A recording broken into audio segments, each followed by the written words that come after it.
देवेंद्र फडणवीस राजनीति के बरसाती मौसम में उगी एक छतरी है। फडणवीस को नेतृत्व करने का अच्छा मौका मिला, लेकिन उन्होंने महाराष्ट्र को कलंकित किया, छल की राजनीति की और सत्ता का दुरुपयोग किया। यह कहते हुए ठाकरे गुट सांसद संजय राउत ने गृह मंत्री देवेंद्र फडणवीस पर हमला बोला।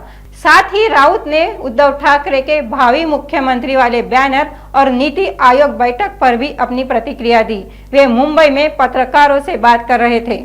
सांगलीत ज्यांनी मुख्यमंत्री उद्धव ठाकरे असे बॅनर्स आणि पोस्टर्स लावलेले आहेत ते पेलवान डबल महाराष्ट्र केसरी चंद्रकांत पाटील उपस्थित आहेत। या लोकभावना आहेत।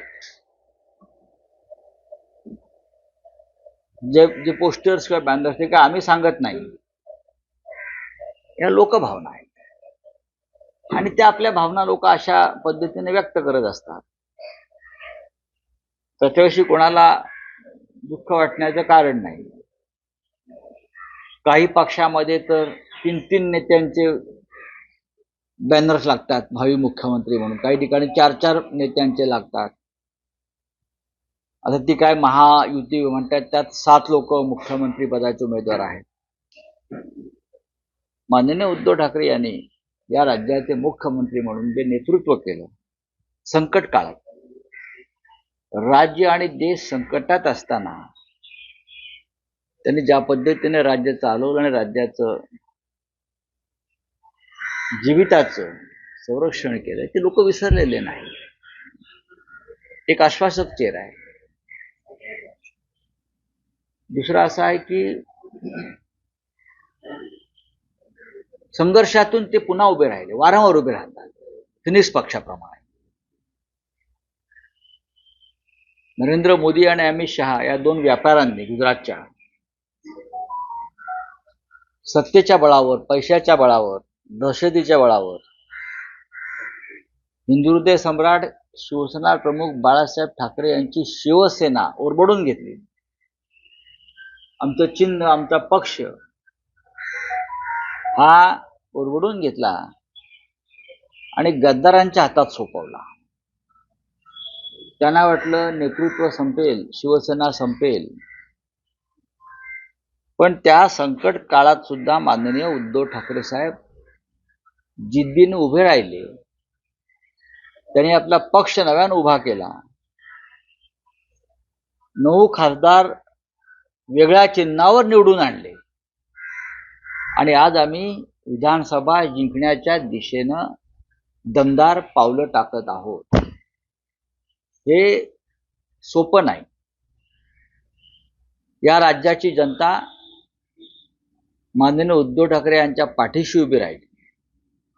या राज्याच्या जनतेने जे बाळासाहेब ठाकरेंवरती प्रेम केलं, हिंदुहृदय सम्राट बाळासाहेब ठाकरेंवर, तेच प्रेम ते उद्धव ठाकरे यांच्यावर करतात।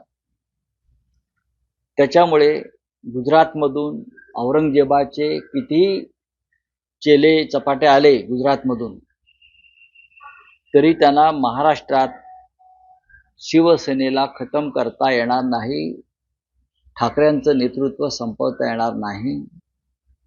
हा छत्रपती शिवाजी महाराजांचा महाराष्ट्र आहे आणि इथे फक्त छत्रपती शिवाजी फॅन्स क्लबच चालतो। औरंगजेब फॅन्स क्लब भाजपात आणि गुजरातमध्ये, कारण औरंगजेबाचा जन्म कुठे झाला? गुजरातमध्ये झाला। आमच्याकडे छत्रपती शिवाजी महाराज जन्माला आले आणि आम्ही शिवसेनाही त्यांच्या विचारानं निर्माण झाली। देवेंद्र फडणवीस बरं का, ही राजकारणातली पावसाळ्यात उगवलेला छत्री आहे। कसं आता राजस्थान, मध्य प्रदेश वगैरे अनेक भागामध्ये मुख्यमंत्री नेमले गेले, कोणाला माहीत नाही। तसंच त्या काळामध्ये देवेंद्र फडणवीस यांना मुख्यमंत्रीपदी अनेक अनुभवी नेत्यांना डावलून केल्यामुळे देवेंद्र फडणवीस महाराष्ट्राला माहीत झाले।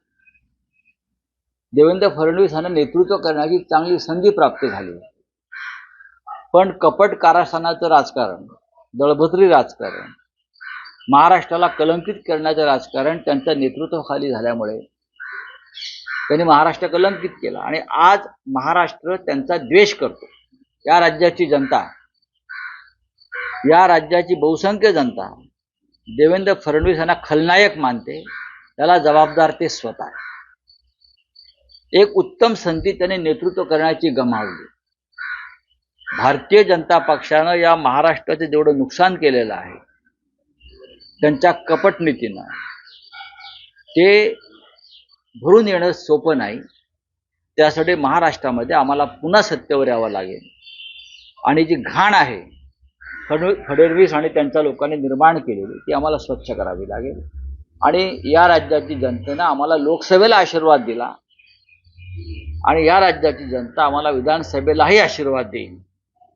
देवेंद्र फडणवीस यांच्याविषयी इतकंच सांगेन, त्यांनी सत्तेचा गैरवापर केला.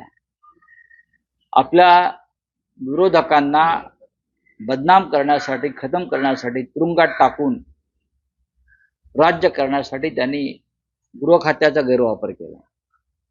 त्यांच्या अवतीभोवती असे लोक आहेत भ्रष्ट, कलंकित, व्यभिचारी. चांगला गृहमंत्री असता तर त्याने 5 मिनिटात अर्ध मंत्रिमंडळ तुरुंगात टाकला असतं. इतके भ्रष्ट लोक त्यांच्या मंत्रिमंडळामध्ये आहेत. पण त्यांच्या सोबतीनं ते राज्य करतायत. हे महाराष्ट्राला, महाराष्ट्राच्या संस्कृतीला शोभणारं नाही.